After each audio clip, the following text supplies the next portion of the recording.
یہ حرام مہینوں میں سے ایک مہینہ حرمت والا ہے میرے بھائیوں۔ اللہ رب العالمین نے قرآن مجید کے اندر بیان فرمایا کہ ان عدۃ الشہور عند اللہ 12 شہرا فی کتاب اللہ یوم خلق السماوات والارض، کہ جب سے اللہ رب العالمین نے آسمان اور زمین کو پیدا کیا ہے اسی وقت سے لے کر کے اللہ رب العالمین کے نزدیک سال کے مہینوں کی تعداد 12 ہے۔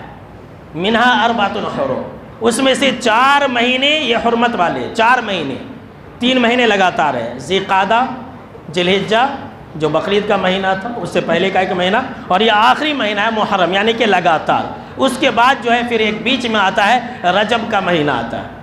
اللہ رب العالمین نے فرمایا کہ ذالک الدین القیم، یہی سیدھا دین اور مضبوط دین ہے،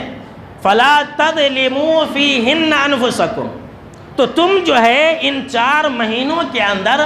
اپنے جانوں پر ظلم نہ کرو۔ اللہ اکبر،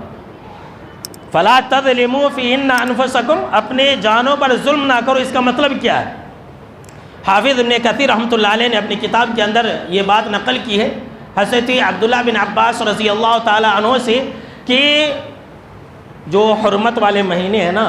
اس مہینے کے اندر جو گناہ ہے،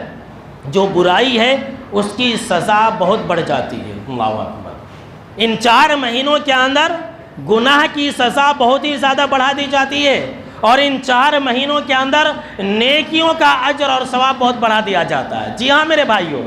ہم اور آپ یہ سمجھتے ہیں کہ صرف رمضان کا مہینہ ہے، رمضان کا مہینہ تو ہے ہی، اسی طرح سے ذی الحجہ کے شروع کے 10 ایام تو ہیں ہی ہے، ساتھ میں یہ محرم کا پورا مہینہ ہے، ذی الحجہ کا، ذی قعدہ کا، رجب کا، یہ 4 مہینے ایسے ہیں کہ ان مہینوں کے اندر نیکیوں کا اجر اور ثواب بہت ہی زیادہ بڑھا دیا جاتا ہے، اور گناہ کی سزا بہت ہی زیادہ بڑھا دی جاتی ہے۔ امام قتادہ رحمۃ اللہ علیہ کہتے ہیں کہ ویسے تو پورے سال کے اندر ظلم یہ حرام ہے، پورے سال کے اندر آپ گناہ نہیں کر سکتے، پورے سال کے اندر آپ ظلم نہیں کر سکتے، لیکن جو ہے اللہ رب العالمین نے ان 4 مہینوں کے اندر خاص طور سے گناہ کرنے سے منع فرمایا ہے، اور خاص طور سے اللہ رب العالمین نے ان 4 مہینوں کے اندر ظلم کو حرام قرار دیا ہے، اور اللہ کے اختیار میں ہے، اللہ جس مہینے کو چاہے منتخب کر لے اور اس مہینے کے اندر ظلم کے گناہ کو بڑھا دے۔ امام قتادہ رحمۃ اللہ علیہ کہتے ہیں جس طرح سے اللہ نے تمام فرشتوں میں سے حضرت جبریل امین کو چن لیا کہ وہ جو ہے اللہ کی وحی کا لانے کا کام کرتے تھے، اللہ رب العالمین نے تمام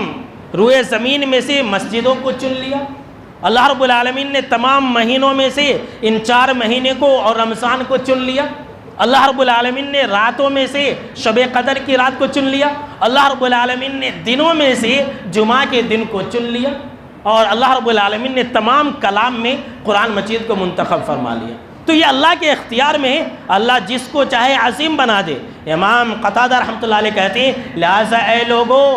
اللہ رب العالمین نے جس چیز کو عظیم قرار دیا ہے تم بھی اسے عظیم سمجھو۔ اللہ